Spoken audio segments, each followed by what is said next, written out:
Welcome to खोलो किताब। आज हम क्लास 6 की वर्कशीट नंबर 15 करेंगे हिंदी की, जो 27 अगस्त को आपको दी गई है। अगर आप चैनल पर नए हैं तो इसको सब्सक्राइब कर दें और वीडियो पसंद आने पे लाइक, कमेंट और शेयर करना ना भूलें। तो चलिए स्टार्ट करते हैं। सबसे पहले विद्यार्थी अपना नाम लिखेंगे। यहाँ कक्षा अध्यापक का नाम हो जाएगा।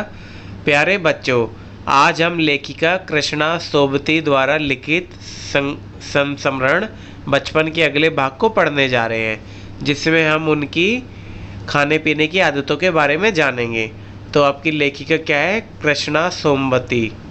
इसके क्या खाने पीने की क्या चीज़ें इनको पसंद थी वो इस बारे में हम देखेंगे।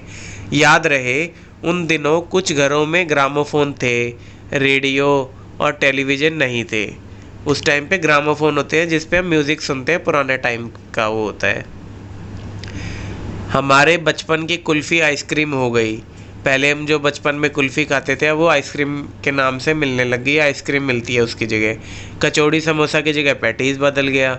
शहतूत और फालसे और खसखस के शरबत पहले पीते थे, अब कोक और पेप्सी में तब्दील हो गया। मतलब ये लेखिका अपने बचपन के टाइम के और अब बुढ़ापे के टाइम में कंपेयर कर रही है, क्या क्या चीज़ें चेंज आ गई।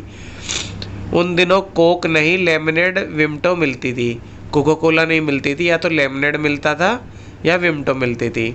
शिमला और नई दिल्ली में बड़े हुए बच्चों को वेंगर्स और डेविको रेस्तरां की चॉकलेट और पेस्ट्रीज मज़ा देने वाली होती। हम भाई बहनों की ड्यूटी लगती शिमला माल से ब्राउन ब्रेड लाने की।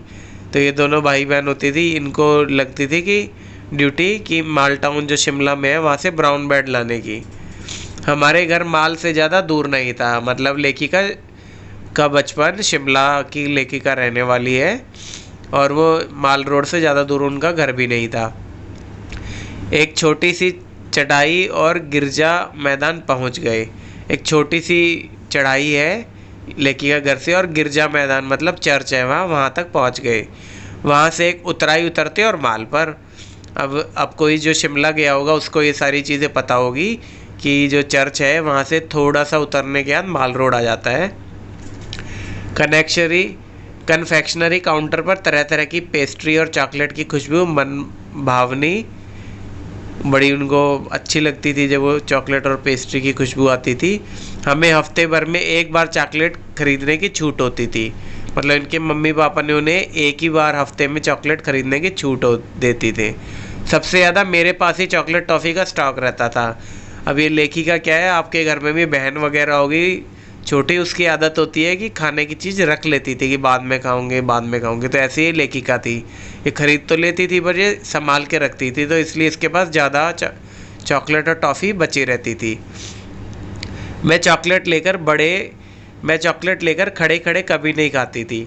लेखिका खड़े खड़े कभी नहीं खाती थी, आराम से घर लौटकर साइड बोर्ड पर रख देती थी और रात को खाना खाने के बाद बिस्तर पर लेटकर मज़े से खाती थी। तो प्रश्न नंबर 1 क्या है? लेखिका किस शहर की रहने वाली है? तो यहाँ से पता चल रहा है लेखिका शिमला की रहने वाली है। फिर प्रश्न नंबर 2 है, लेखिका के अनुसार बचपन के दिनों में कुछ घरों में क्या होता था? तो उस टाइम पे होता था ग्रामोफोन। और प्रश्न नंबर 3 है, ऊपर गद्यांश में आए सभी अंग्रेजी शब्दों को छाट कर लिखिए। तो अब यहाँ ग्रामोफोन है, रेडियो है, टेलीविज़न है, आइसक्रीम हो गया, पैटीज़ हो गया, कोक पेप्सी हो गया, लेमनेड विमटो हो गया, वेंगर्स डेविको हो गया, चॉकलेट पेस्ट्री और कन्फेक्शनरी काउंटर हो गया, पेस्ट्री हो गया, टॉफ़ी हो गया। ये सारे इंग्लिश के वर्ड है। साइड बोर्ड हो गया, ये सब इंग्लिश के हैं। तो ये सब आप यहाँ लिख देंगे, जो मैंने यहाँ लिख दिए हैं, आपको बता भी दिए हैं। प्रश्न नंबर 4, लेखिका शिमला माल में क्या करने जाती थी? तो ये हमें पता ही है, ब्रेड लेने जाती थी अपने भाई के साथ। तो लेखिका शिमला माल यहाँ माल कोई वहाँ मॉल नहीं है, शिमला माल है, माल रोड को बोला जा रहा है। लेखिका शिमला माल ब्राउन ब्रेड लेने जाती थी। प्रश्न नंबर 5, अपनी चॉकलेट लेखिका कब और कैसे खाती थी बताइए? तो मज़े से खाती थी रात को। लेखिका अपने चॉकलेट रात के खाने के बाद बिस्तर में लेटकर मज़े ले लेकर खाती थी। फिर अगला प्रश्न क्या है, समय के साथ साथ कौन किस में बदल गया? रिक्त स्थान भरिए। कुल्फ़ी किस में बदल गई? कुल्फ़ी अब आइसक्रीम में बदल गई। कचौड़ी समोसा किस में बदल गया? कचौड़ी समोसा पैटीज़ में बदल गया। और कौन सी चीज़ कोक पेप्सी में बदल गए? तो शहतूत और फालसी और खसखस के जो शरबत पहले मिलते थे वो कोक और पेप्सी में बदल गए। अब ये गतिविधि क्या दे रखी है, आपको कौन कौन सी चॉकलेट सबसे ज़्यादा पसंद है, आप उन्हें कब कब और कैसे खाते हैं लिखिए। तो ये देखिए कई तरीके की चॉकलेट होती है ऐसे, तो जिसको जौन सी पसंद है, किसी को किटकैट पसंद होगी वो किटकैट लिख दे, किसी को मार्स पसंद होगी मार्स लिख दे, किसी को डेयरी मिल्क पसंद होगी, किसी को अमूल की डार्क चॉकलेट पसंद होगी, किसी को पर्क पसंद होगी, ऐसे कुछ भी लिख सकता है। और उनको कब और कैसे खाते हैं तो वो भी आप लिख सकते हैं, किसी को दोपहर में खाने में पसंद आती हुई, किसी को शाम को, किसी को किसी और दिन।